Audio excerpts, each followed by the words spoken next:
So ఇక marathon start అవుతుంది.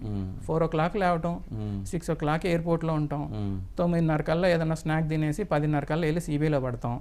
తర్వాత 6:30కి వస్తామో తెలీదు, 7:30కి వస్తామో తెలీదు, 1:30కి వస్తామో తెలీదు.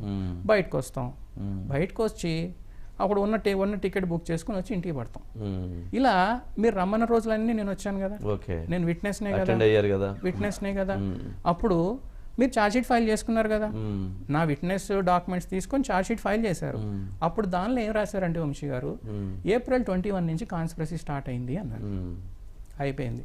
సో ఆ డాక్యుమెంట్లో నా గురించి రాశారు, నన్ను అక్యూజ్డ్ అనలేదు, విట్నెస్ అన్నారు. ప్రైమరీలీ ఆర్ విట్నెస్ అని అనుకోవద్దు, ఫర్ బెనిఫిట్ ఆఫ్ డౌట్, బానే ఉంది. మరి సడన్ గా కవిత గారికి నోటీస్ వచ్చింది. Now the Kavitha's role starts here, అంటే కేసు పిక్చర్. అప్పుడు వాళ్ళు ఫిజికల్ గా అయితే ప్రాసిక్యూషన్ కంప్లైంట్ ఫైల్ చేసుకున్నారు. బుచ్చిబాబు వాట్సాప్ చాటు తెలుసు, ఆ టైంకి బుచ్చిబాబు ఏం చేశాడో తెలుసు, బుచ్చిబాబు బిజినెస్ చేయలేదు అని తెలుసు, అవునా? అయినా సరే ఈ కలరింగ్ సబ్మిషన్ ఏంటిది? అందుకోసం సిబిఐ వాళ్ళు మిమ్మల్ని అంటే ఆ ఇన్వెస్టిగేషన్ టైంలో అంటే ఈ మీకు దగ్గర ఉన్నటువంటి అంశాలను అడిగారా, లేకపోతే ఇంకేమైనా అంశాలను అడిగారా, లేకపోతే వాటిని ఒప్పుకోండి మీరు వీటికి సంబంధించినటువంటి ఏమైనా అట్లాంటిది ఏమన్నా ఆ ప్రెజర్ కూడా ఏమైనా బిల్డ్ అయిందా? ఆ మూడు ఉంటాయి. ఓ ప్రెజర్ కూడా బిల్డ్ అయిందా? ఇన్వెస్టిగేషన్ అంటే మూడు ఉంటాయి. అంటే మీరు చేయనటువంటి దాన్ని కూడా చేసినట్టు ఒప్పుకోమని అట్లాంటిది అలా చేయాల్సి వస్తుంది. అలా ఒప్పుకోవాలి. అలా ఒప్పుకోము కాబట్టి అరెస్ట్ అవుతాం. ప్రూఫ్లుండి కాదు, ఆధారాలుండి కాదు.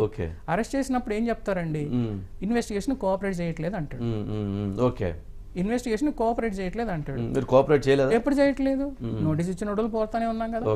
ఇక్కడ అన్ని వదిలేసుకొని 20 మంది ఎంప్లాయీస్, ఆఫీసు, కేవలం ఒక పొలిటీషియన్ కి ఆడిటర్ గా ఉన్నాను అన్న వ్యక్తి తప్ప నాకు ఇంకెలాంటి ఇది లేదు. వెళ్ళాను, చూశాను, మీటింగ్లు చేశాను. ఇప్పుడు 23 మంది మీటింగ్ ఉన్నా అన్నారు. 23 మందిలో నాకు 5-6 తెలుసు, మిగతా వీళ్ళెవరు తెలియదు. కానీ 23 మంది కాకుండా సరే ఒక 20 మంది నాకు తెలుసు, ఒక 5-6 తెలుసు అనుకుంటే నేను ఇంకో 40 మందిని కలిసా ఢిల్లీలో. వాళ్ళు బిజినెస్లు చేసుకున్నారు, ఇక్కడ ఉన్నారు, ఇక్కడ లేరు. అంటే బిజినెస్ చేసిన వాళ్ళ తప్పుడాడని కాదు, మీరు ఆరోపణలు చేశారు కదా అన్నంత మాత్రం మేము తప్పుడాడం అయిపోలేదు. ఇలా అంటే నేను అలా బ్లేటెంట్ గా బ్లంట్ గా మాట్లాడడానికి ఏమాత్రం సంకోచించు. ఎందుకనంటే ఆ ఛార్జ్ షీట్ లో మీ మీద ఆరోపణలు చేయబడి మీరు అరెస్ట్ కాబడి ఈ కేసు ఎదుర్కొన్నటువంటి సమయంలో మీరు ఒక నిందితుడిగా కనిపించారు కదా, సమాజానికి ఒక నిందితుడిగా ఉన్నారు కదా. ఖచ్చితంగా Part 2 అనుకుంటా అది బహుశా. సో ఫస్ట్ ఛార్జ్ షీట్ అయిపోయింది. ఫస్ట్ ఛార్జ్ షీట్ వరకు my role is a periphery which is a fake presentation. Buchibabu license తీసుకోవడం అంటే షేర్ హోల్డర్ అయ్యాడు అనే దానిలో చెప్తూ చివరికి పెట్టి అందరూ ఉన్నారు ఎక్సెప్ట్ బుచ్చిబాబు అని రాశారు.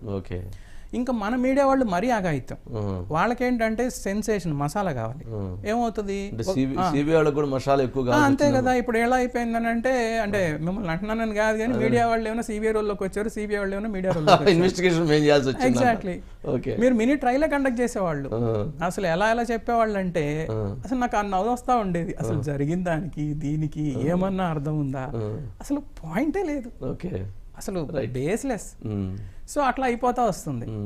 అప్పుడేమైంది, సో నా అంటే నేనేం చెప్దానుకున్నానంటే నా ఛార్జ్ షీటు, నా విట్నెస్ స్టేట్మెంట్స్ అక్కడ పనికొచ్చినప్పుడు సెకండ్ కవిత గారికి నోటీస్ వచ్చింది. కవిత గారికి ఫస్ట్ 1 or 2 అయిన తర్వాత కవిత గారి డాక్యుమెంట్లు అన్నీ తీసుకొని నేనే వెళ్ళాలి అని వాళ్ళు డిసైడ్ చేశారు.